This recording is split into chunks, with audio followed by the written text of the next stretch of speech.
My dear students, I welcome to all of you in doctor Yash Chandra online classes for education. मेरे प्रिय विद्यार्थियों, मैं आप सभी लोगों का doctor Yash Chandra online classes for education में एक बार फिर से बहुत बहुत स्वागत करता हूं। आप सभी का हार्दिक स्वागत है, हार्दिक अभिनंदन है।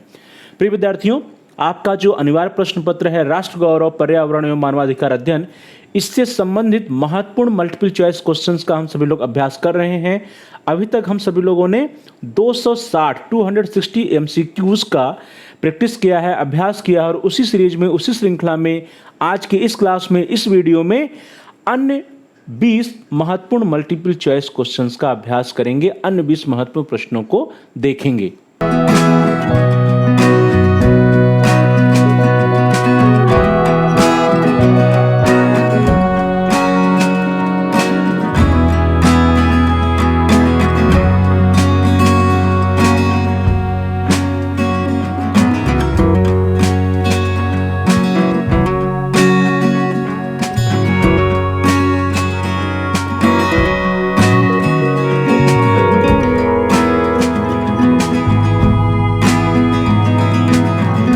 आज की क्लास को स्टार्ट करते हैं और आज हम सभी लोग 20 महत्वपूर्ण प्रश्नों का अभ्यास करेंगे जो संबंधित होंगे आपके राष्ट्र गौरव, पर्यावरण एवं मानवाधिकार अध्ययन के अनिवार्य प्रश्न पत्र से।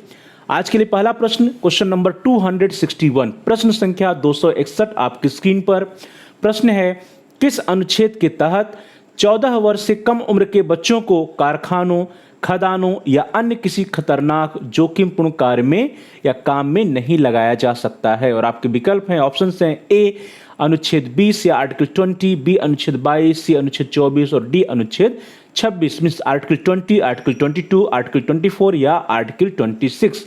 तो डियर स्टूडेंट्स, किस अनुच्छेद के तहत 14 वर्ष या उससे कम उम्र के बच्चों को कारखानों, खदानों या अन्य किसी खतरनाक या जोखिमपूर्ण कार्य में नहीं लगाया जा सकता? तो किसमें है? 20 नहीं, 22 नहीं, 26 नहीं, बल्कि आर्टिकल 24 या अनुच्छेद 24 में यह प्रावधान किया गया है।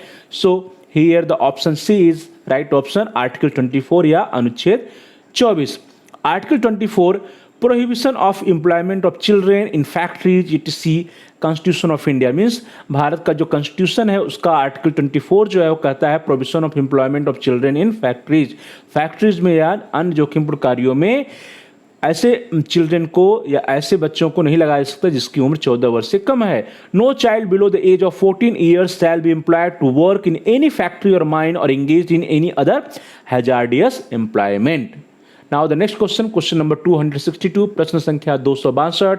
प्रश्न कहता है कि मानवाधिकारों के सार्वभौम घोषणा पत्र में कुल कितने अनुच्छेद हैं?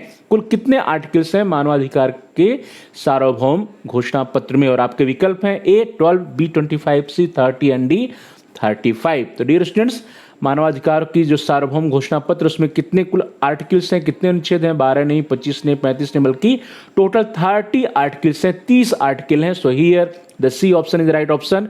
10 दिसंबर 1948 को संयुक्त राष्ट्र की साधारण सभा ने संयुक्त राष्ट्र की मानवाधिकारों की विश्वव्यापी घोषणा को अंगीकृत किया है और मानवाधिकारों की विश्वव्यापी घोषणा पत्र में कि इसकी घोषणा में प्रस्तावना है और उसके साथ साथ 30 अनुच्छेद या 30 आर्टिकल्स हैं। तो इस तरह से मानवाधिकारों के सार्वभौम घोषणा पत्र में कुल 30 आर्टिकल्स या 30 अनुच्छेद हैं। अगला प्रश्न आपकी स्क्रीन पर, क्वेश्चन नंबर 263, प्रश्न संख्या 263। प्रश्न है, कठोपनिषद का संबंध है? और आपके विकल्प हैं, ए कृष्ण यजुर्वेद की कट शाखा से, बी अथर्ववेद की पिप्पलाद शाखा से, सी अथर्ववेद की शौनक शाखा से, या डी सामवेद की कौथुम शाखा से। तो डियर स्टूडेंट्स, कठोपनिषद का संबंध किससे? यह प्रश्न है। तो सामवेद से नहीं, अथर्ववेद से नहीं, अथर्ववेद की पिप्पलाद शाखा से भी नहीं, बल्कि कृष्ण यजुर्वेद की कट शाखा से संबंध है कठोपनिषद का। So here A option is the right option, Kathopanishad का संबंध कृष्ण यजुर्वेद की कट शाखा से है। अगला प्रश्न, क्वेश्चन नंबर 264, प्रश्न संख्या 264। भारत में राष्ट्रीय मानवाधिकार आयोग की स्थापना कब की गई थी या उसका कौन सा वर्ष है? और आपके ऑप्शंस हैं, ए 1990 1990, बी 1991 1991, सी 1993 या 1993 एंड डी 1995 या 1995। तो डियर स्टूडेंट्स, भारत में राष्ट्रीय मानवाधिकार आयोग की स्थापना कब हुई? 90 नहीं, 91 नहीं, 95 बल्कि 1993 या 1993 में हुई थी। So here the C option is the right option. भारत का राष्ट्रीय मानवाधिकार आयोग जो है वह एक स्वायत्त विधिक संस्था है। ध्यान दीजिए, एक स्वायत्त मीन्स ऑटोनॉमस है, विधिक मीन्स स्टैट्यूटरी बॉडीज है, और इसकी स्थापना 12 अक्टूबर 1993 को हुई थी। इसकी स्थापना मानवाधिकार संरक्षण अधिनियम 1993 के अंतर्गत 12 अक्टूबर 1993 को हुई थी, और यह आयोग हमारे देश भारत में मानवाधिकारों का प्रहरी कहलाता है, अर्थात मानवाधिकारों की रक्षा करने का जो जिम्मेदारी है हमारे देश में वो किसकी है, वो राष्ट्रीय मानवाधिकार आयोग की है। चलिए आगे बढ़ते हैं। अगला प्रश्न आपके स्क्रीन पर आ रहा है, क्वेश्चन नंबर 265, प्रश्न संख्या 265। प्रश्न कहता है कि गायन्ति देवाः किल गीतकानि धन्यास्तु ते भारत भूमि भागे। यह प्रशस्ति संबंधित है, यह प्रशस्ति दैट इज गायन्ति देवाः किल गीतकानि धन्यास्तु ते भारत भूमि भागे। यह प्रशस्ति किससे संबंधित है, और आपके विकल्प हैं ए मत्स्य पुराण से, बी वायु पुराण से, सी ब्रह्म पुराण से, या डी विष्णु पुराण से। तो डियर स्टूडेंट्स, गायन्ति देवाः किल गीतकानि धन्यास्तु ते भारत भूमि भागे, यह संबंधित है मत्स्य पुराण से नहीं, वायु से नहीं, ब्रह्म से नहीं, बल्कि विष्णु पुराण से संबंधित है। So here the D option is the right option, Vishnu Purana. Vishnu Purana में राष्ट्र के प्रति श्रद्धा भाव अपने चरमोत्कर्ष पर दिखाई देता है, और इस पुराण में भारत की का यशोगान करते हुए पृथ्वी पर स्वर्ग के रूप में किया गया। अर्थात भारत का जो यशोगान है वो पृथ्वी पर स्वर्ग कहा गया, कि भारत भूमि जो है वह पृथ्वी पर स्वर्ग है, और इसीलिए भारत भूमि का स्वर्ग के रूप में जो है वर्णन करते हुए, पृथ्वी पर स्वर्ग बताते हुए विष्णु पुराण में कहा गया है, गायन्ति देवाः किल गीतकानि धन्यास्तु ते भारत भूमि भागे। अगला प्रश्न आपकी स्क्रीन पर, प्रश्न संख्या 266 या 266। प्रश्न कहता है कि राष्ट्रीय मानवाधिकार आयोग के अध्यक्ष का कार्यकाल है, और आपके ऑप्शंस हैं, विकल्प हैं ए 5 वर्ष या 70 वर्ष तक की उम्र तक, बी 5 वर्ष अथवा 65 वर्ष की उम्र तक, सी 6 वर्ष अथवा 65 वर्ष की उम्र तक, और डी है 3 वर्ष अथवा 70 वर्ष की उम्र तक। तो डियर स्टूडेंट्स, यह जो आप ये पुराने क्वेश्चन पेपर देखेंगे तो उसमें जो है आपको मिलेगा राष्ट्रीय मानवाधिकार आयोग के अध्यक्ष का कार्यकाल 5 वर्ष या 70 वर्ष, लेकिन अब परिवर्तित हो गया है, अब उसमें थोड़ा सा संशोधन हो गया है, वो 5 वर्ष 65 वर्ष नहीं है, 6 वर्ष 65 वर्ष नहीं, बल्कि 3 वर्ष अथवा 70 वर्ष की उम्र तक है। तो वर्तमान समय में 3 वर्ष अथवा 70 वर्ष की उम्र जो है राष्ट्रीय मानवाधिकार आयोग के अध्यक्ष और सदस्य के कार्यकाल जो है वो निर्धारित है। So here the D option is the right option, 3 वर्ष अथवा 70 वर्ष की उम्र तक। इसके पहले 5 वर्ष अथवा 70 वर्ष की उम्र था। अगर आपके ऑप्शंस में 3 वर्ष अथवा 70 वर्ष नहीं होगा तो आप 5 वर्ष अथवा 70 वर्ष की उम्र तक उसको लगा सकते हैं, लेकिन अब उसमें संशोधन हो गया है, तो नए क्वेश्चन पेपर में ये नए ऑप्शंस रहेंगे। अध्यक्ष तथा सदस्य का जो कार्यकाल होता है राष्ट्रीय मानवाधिकार आयोग का, वो है 3 वर्ष या 70 वर्ष, उम्र जो भी पहले हो। लेकिन मानवाधिकार संरक्षण अधिनियम 2019 में जो है ये नियम आया है 3 वर्ष का, इसके पूर्व में क्या था, वो 5 वर्ष था। तो पहले 5 वर्ष या 70 वर्ष की उम्र था, अब जो है 2019 से मानवाधिकार संरक्षण विधेयक 2019 से वह 3 वर्ष या 70 वर्ष की उम्र जो भी पहले हो वो हो गया है। अगला प्रश्न आपकी स्क्रीन पर, प्रश्न संख्या 267 या 267। प्रश्न कहता है कि वैदिक साहित्य का अंतिम भाग होने के कारण उपनिषद ग्रंथों को कहा जाता है, क्या कहा जाता है? आपके ऑप्शन हैं ए वैदिकांत, बी वेदांत, सी आद्यांत, या डी ग्रंथांत। तो डियर स्टूडेंट्स, वैदिक साहित्य का अंतिम भाग होने के कारण उपनिषद ग्रंथों को वैदिकांत नहीं, आद्यांत नहीं, ग्रंथांत नहीं, बल्कि क्या कहते हैं, वेदांत कहते हैं। So here the B option is the right option, Vedanta. Next question, question number 268, प्रश्न संख्या 268। प्रश्न है कि निम्नलिखित में वेद का भाग नहीं है, और आपके विकल्प हैं ए संहिता, बी क्षत्रप, सी आरण्यक, और डी उपनिषद। तो डियर स्टूडेंट्स, निम्नलिखित में से वेद का भाग कौन सा नहीं है? अगर हम बात करते हैं संहिता की तो है, आरण्यक है, उपनिषद है, क्षत्रप जो है वह वेद का भाग नहीं है। So here the B option is the right option, क्षत्रप। डियर स्टूडेंट्स, हर एक वेद के कुल 4 भाग होते हैं। ध्यान दीजिए, जितने भी वेद हैं, चाहे साम वेद है, यजुर्वेद है, अथर्ववेद है, ऋग्वेद है, सभी के क्या है, 4 भाग होते हैं, जिसमें क्या क्या होता है, एक होता है मंत्र संहिता, दूसरा होता है ब्राह्मण, तीसरा होता है आरण्यक, और चौथा होता है उपनिषद। मंत्र संहिता में वैदिक देवी देवताओं की स्तुति के मंत्र हैं।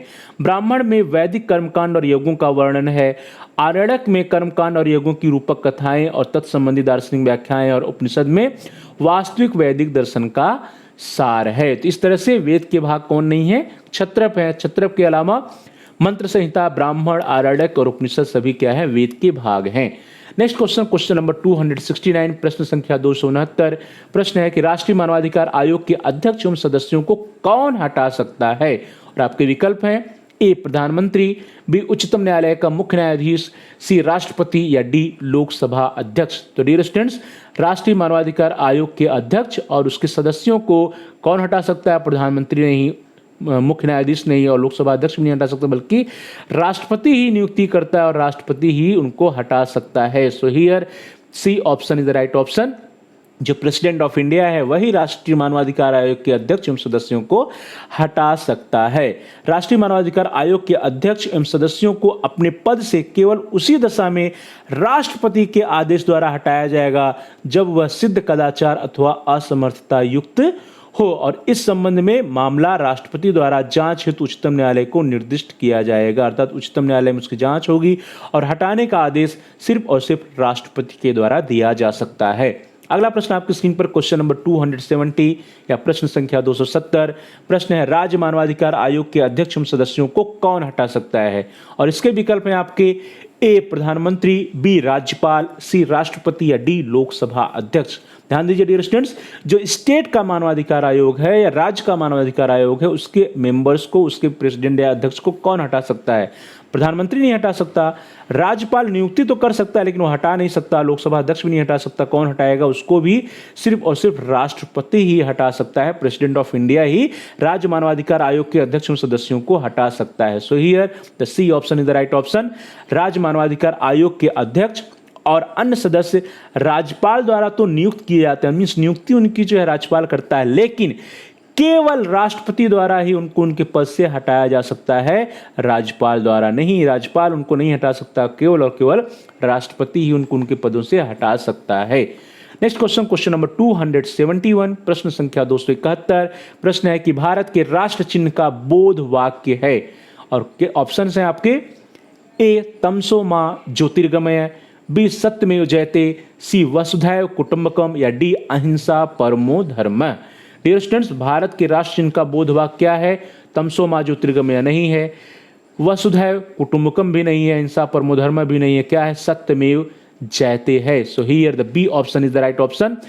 राष्ट्रीय चिन्ह जो हमारा है अशोक स्तंभ, यह चिन्ह जो है सारनाथ में मौर्य सम्राट अशोक द्वारा बनवाए गए अशोक स्तंभ से लिया गया है। यहां से भी आपसे प्रश्न पूछे जा सकते हैं कि अशोक स्तंभ कहां से लिया गया है, तो यह चिन्ह जो है कहां से लिया गया? तो सारनाथ में मौर्य सम्राट अशोक द्वारा बनवाए गए अशोक स्तंभ से यह जो है राष्ट्रीय चिन्ह लिया गया है। इसे 26 जनवरी 1950 को भारत के राष्ट्रीय चिन्ह के रूप में अपनाया गया था, और साथ ही साथ इसमें देवनागरी लिपि में सत्यमेव जयते लिखा है। ध्यान दीजिए, देवनागरी लिपि में क्या लिखा है? सत्यमेव जयते लिखा है, जिसका अर्थ होता है कि सत्य की सदैव जीत होती है, और सत्यमेव जयते मुंडकोपनिषद से लिया गया है। तो यहाँ से कई प्रश्न आपसे बन सकते हैं। पहला बन सकता है कि जो हमारा राष्ट्रीय चिन्ह है वह कहाँ से लिया गया? तो सारनाथ में मौर्य सम्राट अशोक द्वारा बनवाए गए अशोक स्तंभ से लिया गया। कब उसको राष्ट्रीय चिन्ह के रूप में अपनाया गया? 26 जनवरी 1950 को अपनाया गया। इसमें जो राष्ट्रीय चिन्ह में जो बोध वाक्य है वो क्या लिखा है? तो बोध वाक्य लिखा है सत्यमेव जयते। इसका क्या अर्थ होता है? इसका अर्थ होता है सत्य की सदैव जीत होती है, और सत्यमेव जयते को कहां से लिया गया? तो मुंडकोपनिषद से लिया गया है। तो कई प्रश्न बन सकते हैं, तो इसको ध्यान रखिएगा आप। अगला प्रश्न आपकी स्क्रीन पर प्रश्न संख्या 272, क्वेश्चन नंबर 272। क्वेश्चन है, मैं उस प्रभु का सेवक हूं जिसे अज्ञानी लोग मनुष्य कहते हैं। यह कथन है, मैं उस प्रभु का सेवक हूं जिसे अज्ञानी लोग मनुष्य कहते हैं। और आपके विकल्प हैं ए महात्मा बुद्ध, बी स्वामी विवेकानंद, सी महावीर और डी है स्वामी करपात्री।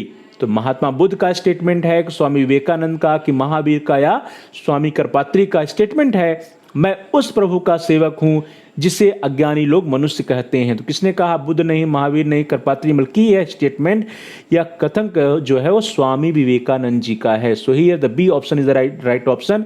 विवेकानंद जी ने कहा था कि मैं उस प्रभु का सेवक हूं जिसे अज्ञानी लोग मनुष्य कहते हैं।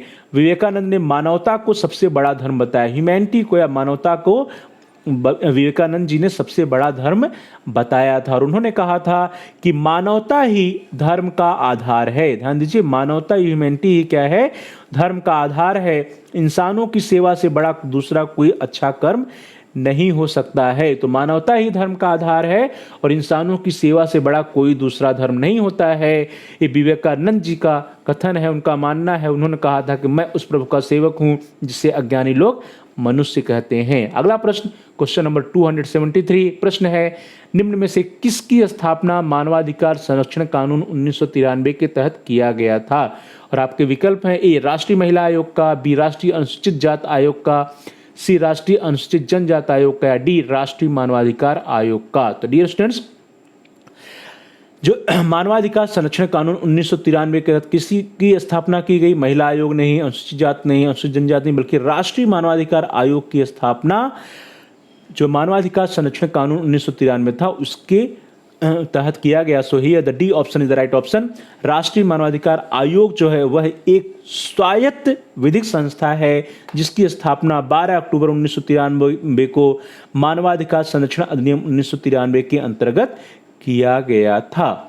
अगला प्रश्न आपकी स्क्रीन पर क्वेश्चन नंबर 274, प्रश्न संख्या 274, प्रश्न है कि मानवाधिकार दिवस कब मनाया जाता है? और आपके विकल्प हैं ए 9 दिसंबर को, बी 10 दिसंबर को, सी 11 दिसंबर को, या डी 12 दिसंबर को। तो डियर स्टूडेंट्स, मानवाधिकार दिवस कब मनाते हैं? ह्यूमन राइट्स डे 9 को नहीं, 11 को नहीं, 12 को नहीं, बल्कि हम 10 दिसंबर या 10 दिसंबर को पूरे विश्व में ह्यूमन राइट्स डे मनाया जाता है, मानवाधिकार दिवस मनाया जाता है। So here the B option is the right option.